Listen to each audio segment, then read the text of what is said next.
सुप्रभात छात्रों, आइए आज हम नवम वर्ग के पंचम पाठ, जिस पाठ का नाम है संस्कृतस्य महिमा, यानी संस्कृत की महिमा।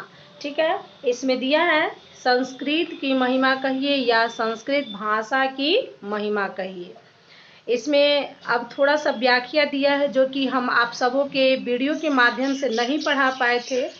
तो आज हम सोचे हैं कि अपने छात्रों को इसका थोड़ा सा जो वार्तालाप है छात्रों और शिक्षकों के बीच का, तो थोड़ा सा सारांश हम आप सबों को हिंदी में इसका अर्थ समझा दें। तो आप लोग ध्यान से सुनिएगा और फिर सब समझ जाइएगा। इसमें दिया है गुरु शिष्य मध्य संस्कृत कक्षायां संस्कृत भाषायाः महत्व विषये रोचक संवाद पाठे अस्मिन् वर्तते। ये हमारी जो गुरु और शिष्य की जो प्रस्तुत संवादात्मक का मतलब होता है संवाददाता, एक दूसरे के बीच में जो बात हुई है ना संवाद, वही संवादात्मक होता है।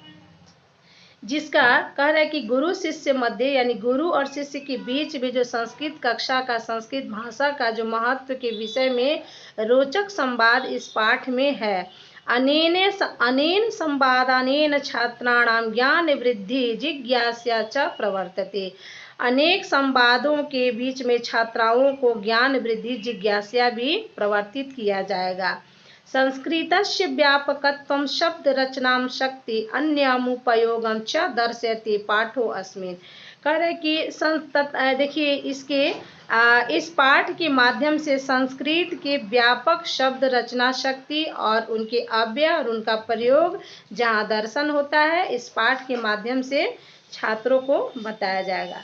तो संस्कृत शिक्षक कक्षा प्रविशति, संस्कृत शिक्षक जो है कक्षा में प्रवेश करते हैं। छात्रा स्वस्थान उत्थाय अभिवादनम कुर्वन्ति, छात्रा अपने स्थान से उठकर अभिवादन करती हैं।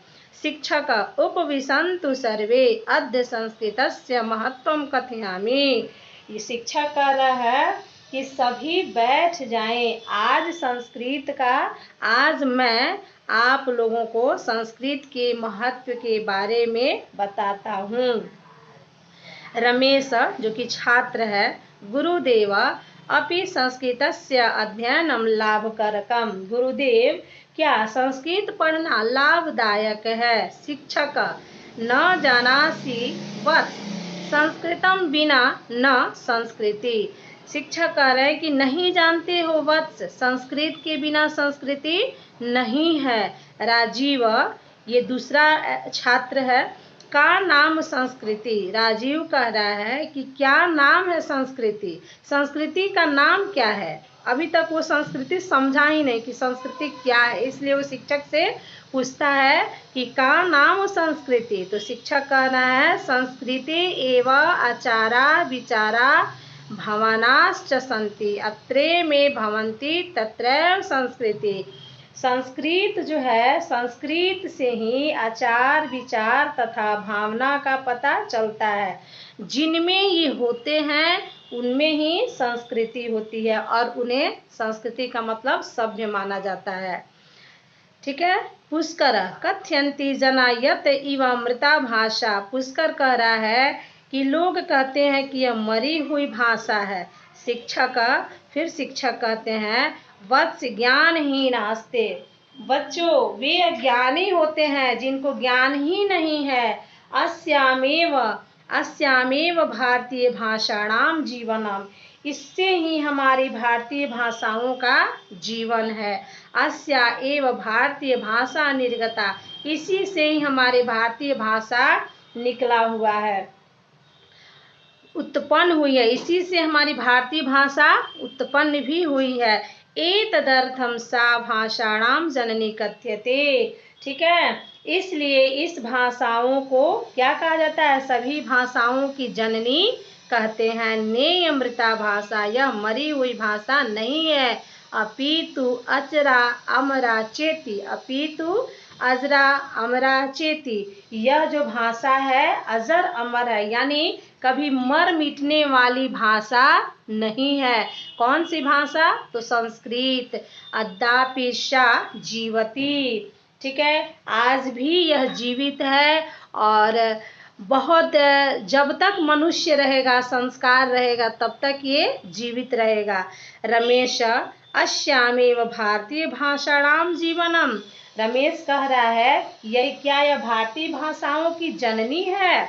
तो शिक्षक कह रहा है अथ किम, हाँ क्यों नहीं, हाँ क्यों नहीं, अवश्य सर्वा भारतीय भाषायाम संस्कृत भाषाया ऋणा धारयन्ति। सारी भाषा इसकी ऋणी है। ठीक है, ऋणी का मतलब आप लोग जानती हैं, सभी भाषा इससे कुछ न कुछ कर्जदार है, यानी सारा भाषा से ये निकला हुआ भाषा। ठीक है, अत्र प्राचीन वेदादि शास्त्र रचितम।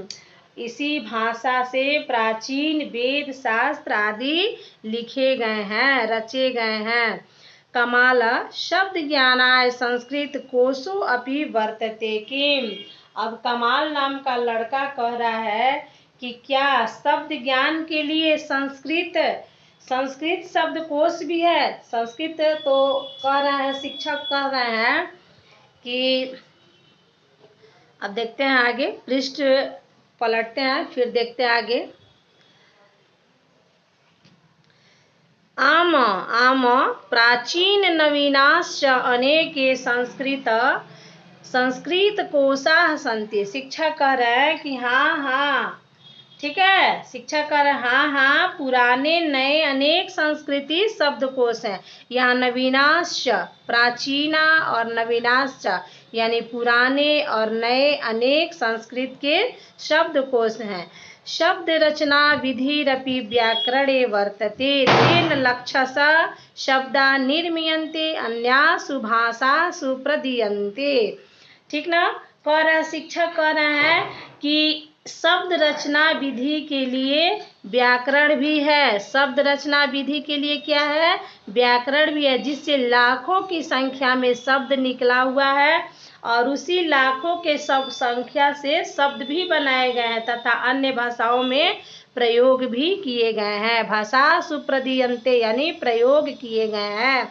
पुष्कर अस्या व्याकरण अपूर्वतहि। पुष्कर नाम का जो छात्र है वो कह रहा है इसका व्याकरण तो अपूर्व है, यानी ये व्याकरण के पहले की भाषा है। छात्रों की सोच है कि यह व्याकरण के पहले की भाषा है। तो शिक्षक कह रहे हैं अत्र पाणिनि श्रेष्ठ व्याकरण आसीत। यहाँ क्या पाणिनि के, देखिए यहाँ पाणिनि नामक व्याकरण थे, व्याकरण थे यानी व्याकरण के ज्ञाता माने जाते थे। ठीक है, उनके यहाँ देखिए व्याकरण के प्रणेता माने जाते थे। तदृशम न कुत्रापि व्याकरणो जाता, उनके समान कोई भी व्याकरण को नहीं जानता था। लतिका किम पाणिनि सम्मान कुत्रापि व्याकरणो नास्ति। क्या पाणिनि के समान कोई व्याकरण को नहीं जानता है? शिक्षक आम अस्योत्तरम सर्वत्र मौनमस्ति। शिक्षक कह रहे हैं हाँ, उनके बाद सभी चुप हैं। अब देखिए यहाँ तक हमने अपने बुक को टिक लगा दिया। अब फिर कल हम इसको बढ़िया से समझाएंगे। ठीक है, फिर हम अगले लेसन में नहीं, अगले पैराग्राफ में मिलेंगे और अपनी संपूर्ण पाठ के साथ मिलेंगे।